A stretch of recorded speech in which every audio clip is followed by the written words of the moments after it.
ഒന്നും ചെയ്യാനില്ല. ആകെ 3 സ്റ്റേറ്റിലേ ഉള്ളൂ 6 സീറ്റ്. വേറെ ഒന്നുമില്ല. എങ്ങനെ സംഭവിച്ചത്? 42 പാർലമെന്റ് സീറ്റിൽ 36 പശ്ചിമ ബംഗാളിൽ ഇടതുപക്ഷമായിരുന്നില്ലേ?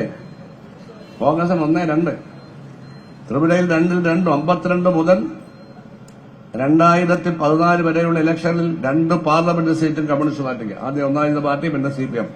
ഒറ്റ സീറ്റുമില്ല. ഇപ്പൊ BJP കൊണ്ടുപോയിട്ടുണ്ട്. എവിടെയെങ്കിലും ഉണ്ടോ? അപ്പൊ അഖിലേന്ത്യാ പാർട്ടി എന്ന് പറഞ്ഞാൽ എന്താ? ഇങ്ങനെ പോയാൽ ഒരു ഇലക്ഷനോടെ കഴിഞ്ഞാൽ പാർട്ടിയുടെ അംഗീകാരം പോയി, കൊടിയും മടിയെല്ലാം അങ്ങ് പോത്തില്ലയോ? ചിഹ്നമൊക്കെ അങ്ങ് പോയില്ലയോ? പറ. ഇതേപ്പറ്റിയാണ് ചിന്തിക്കേണ്ടത്. ഞങ്ങളൊക്കെ ഇവിടെ കോൺഗ്രസുകാർ പോലും അങ്ങനെ സംഭവിക്കരുതെന്ന് ചിന്തിക്കുന്നപ്പോൾ അങ്ങനെ തന്നെ സംഭവിക്കണം. ഞങ്ങളിത് ശരിപ്പെടുത്തുകയാണ് എന്ന് പറഞ്ഞു കിടക്കുന്ന അമ്പലപ്പുഴ ഏരിയയിലെ ഷാബ്ജിമാരെ, നിങ്ങളോട് ഞാൻ എന്ത് പറയാനാണ്? നിങ്ങൾ ഒരുപാട് എന്നെ നാക്കിറക്കണം, ആണിയടിക്കണം. ആണിയടിച്ചു കൊന്നത് യേശുക്രിസ്തുവിനെയാണ്. ഞാൻ യേശുക്രിസ്തു ഒന്നുമല്ല. യേശുക്രിസ്തുവിന്റെ പാദം കഴുകി വെള്ളം കുടിക്കാനുള്ള കഴിവേ എനിക്കുള്ളൂ. അപ്പോ നിങ്ങൾ പറഞ്ഞു എന്റെ നാക്കിൽ ആണി. ഈ നാക്കാണ് എന്റെ ബലം. എനിക്കാണ് പൊക്കമില്ല. അല്ലേ? ഇല്ല. പൊക്കമുള്ളവരുടെ മുമ്പ് നിൽക്കുമ്പോൾ ഞാനൊക്കെ ചെറുതായിരുന്നു. അതാണ്. അവന് പൊക്കമില്ലാത്തവരെ അന്വേഷിച്ച് കിടക്കാൻ ഞാൻ. മനസ്സിലായില്ലേ?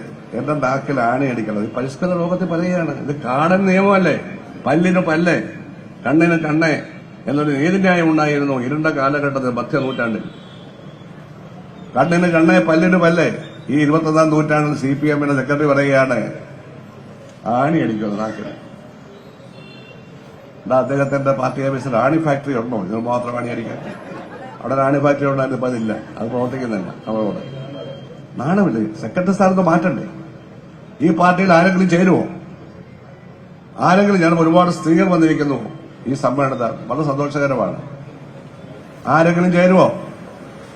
എനിക്കെതിരായി ഇതൊരു ഭയങ്കര പ്രകടനം. 98 പേരുണ്ടായിരുന്നു. 98 പേരെ വെച്ചോണ്ട് 3.5 മണിക്കൂർ മുൻ MLA, മുൻ ഏരിയ സെക്രട്ടറി മാറി മാറി പുസ്തകം തെറിയും ചീത്തയൊക്കെ പറയുകയാണ്.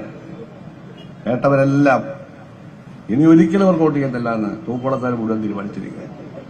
ഞാൻ പ്രസംഗിച്ചാൽ മതി ഇല്ലേ? അതല്ലേ ഉണ്ടായത്? 3 ആഴ്ചക്ക് മുമ്പ് മഹിളാ പ്രസ്ഥാനത്തെ രംഗത്തിറങ്ങിയത് ഒരുത്തിയെന്ന് ഞാൻ പറഞ്ഞു. ഒരുത്തിയെന്ന് പറയാൻ പാടില്ല. ഒരുത്തി എന്നൊരു പുസ്തകം തന്നെയാണ്, പ്രശസ്തമായ പുസ്തകം. ഒരുത്തൻ ഷീ ഹി എന്നുള്ളതിന് മലയാളമാ. ഒരുത്തൻ. അത് വലിയ ആക്ഷേപമായി പോയി. മഹിളാ അസോസിയേഷനിലെ സ്ത്രീ നേതാക്കന്മാർക്ക് ഭയങ്കര ആക്ഷേപമായി പോയി. തമ്പുരാട്ടി, കുഞ്ഞമ്മ എന്നൊക്കെ വിളിക്കണം. അല്ലെങ്കിൽ ഇഷ്ടമല്ല. ഒരു പ്രകടനം 12 പേരുണ്ടായിരുന്നു. 12 പേര്. ഈ നേതാക്കന്മാരല്ലാതെ ഒരൊറ്റ സ്ത്രീ അതിൽ പങ്കെടുത്തില്ല. 2 മുൻ മുനിസിപ്പൽ കൌൺസിലർമാർ, സൌമ്യരാജ്, ജയമ്മ, മഹിളാ അസോസിയേഷന്റെ പഴയ ജില്ലാ സെക്രട്ടറി നമ്മുടെ മാരാരിക്കുളത്തെ രാജേശ്വരി, ഇപ്പോഴത്തെ സെക്രട്ടറി ആ മാരാരിക്കുളത്തെ വേറൊരു മഹിളാരത്നം, ഒരു മായ, പഴയ LG യൂണിയന്റെ കൌൺസിലറായതൊക്കെ ഇപ്പോഴാ.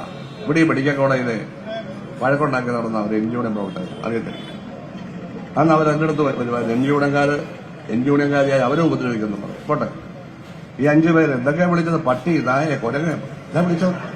മുദ്രാവാക്യമാണ്. പട്ടി പട്ടി പട്ടി പട്ടി വിളിക്കുകയാണ് മുദ്രാവാക്യം. എനിക്ക് ചിന്തിക്കാൻ കഴിയുമോ സ്ത്രീകളുടെ വായിൽ ഇങ്ങനെ വരുന്നത്? സ്ത്രീകളെ കൊണ്ട് ഇത് പിടിപ്പിക്കുകയാണ്. അവരുടെ അന്തസ് കെടുത്തുകയാണ്. അതുകൊണ്ടെന്താ എല്ലാവരുടെയും പേരിൽ FIR ആയതായിരുന്നു പോലീസ് സ്റ്റേഷൻ എന്ന് പറഞ്ഞു.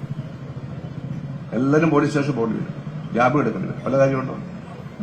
ഇതാണ് CPM-ൽ നല്ല സ്ത്രീകളെ കൊണ്ടുപോയി വഷളാക്കി അവരെ കേസിൽ പ്രതിയാക്കുന്ന നേതൃത്വമാണ്. അതാണ് പൊളിറ്റിക്കൽ ക്രിമിനലുകളുടെ നേതൃത്വം. ഓരോന്നാണ്ട് പറഞ്ഞാൽ തീരത്തില്ല. ഞാൻ അവസാനിപ്പിക്കുകയാണ്. അതുകൊണ്ട് ആദ്യം നന്നാവ്, സ്വയം നന്നാവ്, ഉള്ള സ്ഥാനം നഷ്ടപ്പെടാതെ നോക്ക്, തിരിച്ചു വരാനും നോക്ക്. ഇവിടെ ഉദ്ഘാടകം പറഞ്ഞല്ലോ, ആശയപരമായി ഫൈറ്റ് ചെയ്ത് തിരിച്ചു വാ. അത് പറയുന്നതിന് വിരോധിക്കുന്നത് എന്തിനാ? ഇന്നലെ ഇവിടെ ഒരു കരിങ്കല്ല് തോടിന് കെട്ടുന്ന ഒരു പരിപാടി ഉണ്ടായിരുന്നു. ഒരു ചെറിയ പരിപാടി, 50 പേരേ ഉള്ളൂ, സ്ത്രീകളാണ്. ഞാൻ സംസാരിച്ചുകൊണ്ടിരിക്കുക. ഉടനെ എന്റെ പേര് വെച്ചില്ല ഒരാളൊരു വേണം. ആരുടെ പേര്? ഞാനാണ് പേര് വന്നത്. ഞാൻ സംസാരിച്ചിട്ടുണ്ട്. ഉടനെ ഇപ്പുറത്തുനിന്ന് വേറൊരാള് രാഷ്ട്രീയം പറയുന്നതൊക്കെ ഞങ്ങൾക്കറിയാം. ഞാൻ അതും മിണ്ടാൻ പോയി. ആരും സപ്പോർട്ട് ചെയ്തില്ല, അവിടെ തന്നെ എഴുതും. പക്ഷെ പത്രക്കാരെന്താ എഴുതി? D. സുധാകരന്റെ പ്രസംഗം തടസ്സപ്പെടുത്തി. ആ പണി ഇപ്പൊ ആരാ ചെയ്യുന്നത്? പത്രക്കാർ. നോക്കെ, പത്രക്കാരായ ചില ആളുകളുടെ തോന്നിയവാസമേ ആ പത്രധർമ്മം ബലികഴിച്ചുകൊണ്ട് ഈ പൊളിറ്റിക്കൽ ക്രിമിനലുകൾക്ക് വേണ്ടി പിന്തുണങ്ങിയാണ്. എന്റെ സമ്മേളനമൊന്നും ആരും തടസ്സപ്പെടുത്തിയില്ല. അവിടെ ഇരുന്ന ഒരാൾ പോലും ഗൗനിച്ചില്ല. ആമീദക്കായാണ് അവരെ ഉപദേശിക്കാൻ വേണ്ടി പോയത്. ഞാൻ പറഞ്ഞു വേണ്ടാവില്ല, നന്നാവില്ല, ഇനി പോരാൻ പറഞ്ഞു. മനസ്സിലായില്ലേ? ഇനി പോരാൻ പറഞ്ഞു. അല്ലെ അവരെ അടിച്ചെന്ന് പറഞ്ഞ് വേണേ നടക്കരുത്. മനസ്സിലായില്ലേ?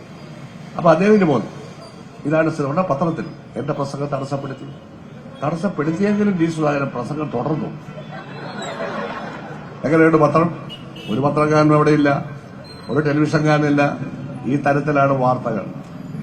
മനസ്സിലായോ?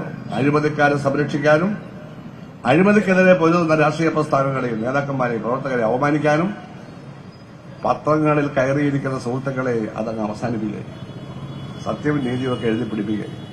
ഈ രാജ്യത്ത് ഞങ്ങൾ എന്തു പറഞ്ഞാലും ജനങ്ങൾ കേൾക്കും. എഴുതുന്ന പത്രങ്ങൾ വേറെയുണ്ട്. ഇവിടെ ഇല്ലെങ്കിൽ വെളിയിൽ നിന്ന് ഞങ്ങൾ വരുന്ന പത്രക്കാരെ, മറ്റു ജില്ലക്കാരൂടെ വരും. അതൊന്നും വേണ്ട. ഇവരൊന്നും ശരിയാവാൻ പോടില്ല. ശരിയാവണം, നമുക്ക് തിരുത്തണം, അത്രയേ ഉള്ളൂ. എല്ലാവരും അതേ പറയുന്നുള്ളൂ. പാർട്ടിയുടെ രക്തസാക്ഷികളുടെ പാർട്ടിയാണ്. ഒരു രക്തസാക്ഷി ദിനത്തിൽ 27-ാം തീയതി വയലാറിലേക്ക് പുന്നപ്രയിൽ നിന്നും ഈ ദീപശിഖ പോകുന്ന ദിവസം, ദീപശിഖ കൊടുത്തത് ഞാനാണ്. PS ഇല്ല, വയ്യ. PS വയ്യാതെ വന്നപ്പോൾ കഴിഞ്ഞ വർഷം പറഞ്ഞ് ഞാനാണ് കൊടുത്തത്. ഇനിയിപ്പോൾ ഞാൻ കൊടുത്തില്ല. പിന്നെ നമ്മളെ വിളിക്കത്തില്ല. വിളിക്കാൻ ഞാൻ അവരുടെ പുറത്തുമില്ല. അപ്പോ വിളിക്കത്തില്ലല്ലോ. ആ ദിവസം ഒരു പോസ്റ്റ് വന്നു. ഈ സ്കൂളിൽ കഴിഞ്ഞ ദിവസം അനാവശ്യമായി വഴക്കും വക്കാണവും ഉണ്ടാക്കാമെന്ന ആളിന്റെ പോസ്റ്റാണ്. ഞങ്ങളുടെ പഴയ ഒരു സഖാവിന്റെ മകനാണ്. ഈ വലിയ ബഹുമാനമുണ്ടായിരുന്ന ഒരു കുടുംബമാണ്. എന്താ? CPM-യുമായുള്ള എല്ലാ ബന്ധവും ഞാൻ ഉപേക്ഷിച്ചിരിക്കുന്നത് കൊള്ളരുതാത്ത പാർട്ടിയാണ്. അപ്പൊ ഫേസ്ബുക്കിൽ കിടപ്പുണ്ട്. ഇപ്പോഴും എഴുന്നേറ്റ് വരിക.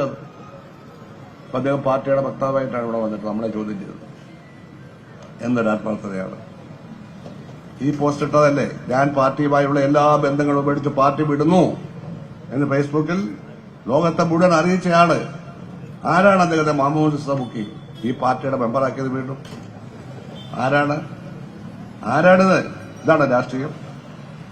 ഈ പിത്തലാട്ടമൊന്നും ഇവിടെ നടക്കില്ല. ആശയപരമായ സമരം, രാഷ്ട്രീയമായ സമരം, സംഘടനാപരമായ നമുക്ക് നടത്താം. അങ്ങനെ നടത്തിയാൽ CPM അവശേഷിക്കുന്ന ശക്തിയെങ്കിലും ഉണ്ടാവും. ഉടനെ ഉയർത്തെഴുന്നേൽപ്പില്ല. കാരണം ഉയർത്തെഴുന്നേൽപ്പിക്കാൻ കഴിയുന്ന ഒരു ശക്തിയും ഇന്ന് അതിനകത്തില്ല. യഥാർത്ഥമായിട്ട് എനിക്കറിയാമല്ലോ, ഇവരെയില്ല, ഒരൊറ്റയാൾ പോലുമില്ല. CPM-ന് ആളെ കൂട്ടാൻ കഴിയുന്ന ഒരൊറ്റ പ്രവർത്തകൻ ഈ ജില്ലയിലില്ല. പിന്നെ ഗോവിന്ദമാഷ വന്നാൽ ആള് കൂടുമായിരിക്കും, പിരിയായിരിക്കും, ഒന്നും കിടന്നു കഴിഞ്ഞാൽ മതി. വരുന്ന അദ്ദേഹമാണല്ലോ. പിന്നെ വെറുതെ പിണറായി വിജയൻ സാഹിബിനെ കൊണ്ടുവന്ന് വെറുതെ ചീത്തയാക്കുക. അതല്ല മനുഷ്യനെ. ഒത്തിരി കഷ്ടപ്പെട്ടതായി പാർട്ടിക്ക് വേണ്ടിയാണ്. ഇതൊന്നും എനിക്ക് പറയാം, എനിക്ക് നന്ദിയുണ്ട്. പക്ഷേ അദ്ദേഹത്തിന്റെ ചെറ്റയെന്നൊക്കെ വിളിച്ചാൽ ഞാൻ മറുപടി കൊടുത്തു. അതുപോലെ പ്രത്യയശാസ്ത്രപരമായ മറുപടി കൊടുത്തു. അതൊക്കെ അദ്ദേഹത്തിന് വന്നിരിക്കുന്ന മാറ്റമാണ്. നാളെ മറ്റന്നാളെ വീണ്ടും വരുന്നുണ്ട്. അദ്ദേഹത്തെ ഒന്നും ഉപയോഗിച്ചോ? നാളെ അദ്ദേഹത്തെ പ്രായമായി, എനിക്കും പ്രായമായി, നമുക്ക് ഓരോ പ്രായം. അദ്ദേഹത്തെ ഒന്നും ഉപയോഗിക്കാൻ നിങ്ങൾ ശ്രമിക്കരുത്. സ്വൈര്യമായിട്ട് വിടണം. ദീർഘകാലം ജീവിച്ചിരുന്ന് ഈ പാർട്ടിയുടെ പോളിറ്റ് ബ്യൂറോയിൽ ഇരിക്കട്ടെ. അങ്ങനെയല്ല അവരെ ഉപയോഗിച്ച് നശിപ്പിക്കുക. അദ്ദേഹത്തിന് പേരുദോഷം ഉണ്ടാക്കുക. ഇത്തരത്തിലുള്ള ഒരു വലയത്തിനുള്ളിൽ ഒരു നേതാവും പെടാൻ പാടില്ല. CPM-ന് ആലപ്പുഴ ജില്ലയിൽ ഒരു ഭാവിയുമില്ല എന്ന് ഞാൻ ആത്മാർത്ഥമായിട്ട് വിലയിരുത്തുന്നു. അതാണ് ഞാൻ കാണുന്നത്. കേരളത്തിൽ ഓരോ ജില്ലയിലും സ്ഥിതി അനുസരിച്ചിരിക്കുക. എന്നാലും ഇപ്പൊ കണ്ണൂരിൽ പോലും 5 സീറ്റ് തോറ്റും. കണ്ണൂരിൽ പോലും തോറ്റും 5 സീറ്റ്. പാലക്കാട് തോറ്റും 6 സീറ്റ്. അതൊക്കെ തോക്കാത്ത സ്ഥലമാണ്. അപ്പൊ സ്നേഹമുള്ളവരെ, ഇത്രയും വിശദീകരിക്കാൻ അവസരം കിട്ടിയത് വലിയ ഭാഗ്യമാണ്. ഇതൊക്കെ പറയണ്ടേ ആൾക്കാരോട്? എന്താണ് അവിടെ നടന്നതെന്ന് പറയണ്ടേ? അതാണ് അവിടെ കുഴി കുഴിച്ച് മണ്ണെടുത്തോണ്ട് കംപ്ലീറ്റ് വെള്ളമായിരുന്നു. കലക്ടർ പോലും അറിയാതെ സ്കൂളിന് അവധി കൊടുക്കാൻ അവകാശമുണ്ടോ? ആ ഹെഡ്മിസ്ട്രസും ഈ PTA കൂടെ ചേർന്നിട്ട് കലക്ടർ അറിയാതെ സ്കൂളിന് അവധി കൊടുത്തു. കാരണം ഈ കുഞ്ഞുങ്ങൾക്ക് അങ്ങോട്ട് പോകാനൊക്കെ മണ്ണടിച്ചോണ്ട് പോയി. ഇന്നിപ്പോ നോക്ക്, വെള്ളമെല്ലാം പറ്റി, പമ്പ് ചെയ്ത് വെള്ളം പറ്റിക്കായിരുന്നു. എന്നിട്ട് അവിടെ കുഴിയിലെല്ലാം മണ്ണിട്ടിട്ടുണ്ട്. എന്തായാലും CM ബഹുമാനപ്പെട്ട മുഖ്യമന്ത്രി ഒരു അന്വേഷണ കമ്മീഷൻ വെക്കുന്നുണ്ടല്ലോ, അവരന്വേഷിക്കട്ടെ. എല്ലാവരും മൊഴി കൊടുത്തോണം, എല്ലാ കാര്യങ്ങളും കൊടുക്കണം. റെക്കോർഡായിട്ട് എന്റെ കയ്യിലുണ്ട് കടലാസ്. ആ കടലാസ് എനിക്ക് തന്നാണ്, അതെല്ലാം അവിടെ കൊണ്ട് കൊടുക്കണം. അയാളെ അടിച്ചു എന്റെ മുമ്പിൽ വെച്ച്. അടിച്ചയാൾ താഴെ വീണു. താഴെ കിടന്നോണ്ട് അയാൾ കാല് മുന്നോട്ട് നീട്ടിയപ്പോൾ CMC ചെയർമാന്റെ പള്ളയ്ക്ക് കൊണ്ടത് അയാളുടെ കുറ്റാണ്. അയാളുടെ കുറ്റമല്ലല്ലോ. അയാൾ നിരത്ത് കിടന്നുകൊണ്ടാണ് ചവിട്ടുന്നുള്ള കാല് മുന്നോട്ട് നീട്ടി. ഇയാളുടെ പള്ള കുറച്ച് വലുതായതുകൊണ്ട് അവിടെ കൊണ്ടാത്ത സത്യമല്ല. ഞാനിത് കണ്ടോണ്ടിരിക്കുക. ഞാനിരുന്നാലും പടിഞ്ഞാറ് വശമാണത്. മനസ്സിലായില്ലേ? അടിച്ച് താഴെ ഇട്ടെന്ന് ആ സ്കൂളിന് യാതൊരു ഉത്തരവാദിത്വമില്ലാത്ത ഒരു പഞ്ചായത്ത് മെമ്പർ വന്നു അതിനകത്ത്. മനസ്സിലായില്ലേ? അത് ഗൗരവമായി നിയമ പോലീസ് അടക്കം പോലീസ് 5 പോലീസ് അവിടെ ഉണ്ടായിരുന്നു. ഒരു തെളിവും വേണ്ട, അവർ കണ്ടോണ്ടിരിക്കല്ലേ. ഞാൻ ഇറങ്ങുമ്പോൾ 5 പോലീസുകാരുടെ ഇവിടെ വന്നല്ലേ വെളിയിലോട്ട്.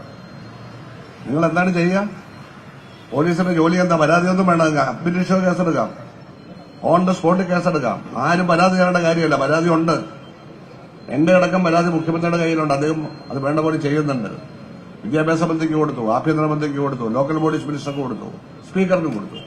കാരണം എന്റെ അവകാശം ഒരു സ്കൂൾ പോയി പരിശോധിക്കാനുള്ള എന്റെ പ്രിവിലേജ് ഇവരെ ബലം പ്രയോഗിച്ച് തടയാൻ ശ്രമിക്കുകയും എന്നോട് അനാവശ്യം പറയുകയും ഒക്കെ ചെയ്തത് എന്റെ അവകാശങ്ങളെ ലംഘിക്കലാണ്. നിയമസഭയുടെ കൂട്ടിൽ കയറ്റി മാപ്പ് പറയും. അന്വേഷണ ചരിക്ക് നടന്നാൽ നിയമസഭ കൂട്ടിൽ കയറ്റി മാപ്പ് പറയും. അതാണ് അതിന്റെ ശിക്ഷ. അറിയാത്തതുകൊണ്ടാണ്, കുട്ടികളെയല്ല.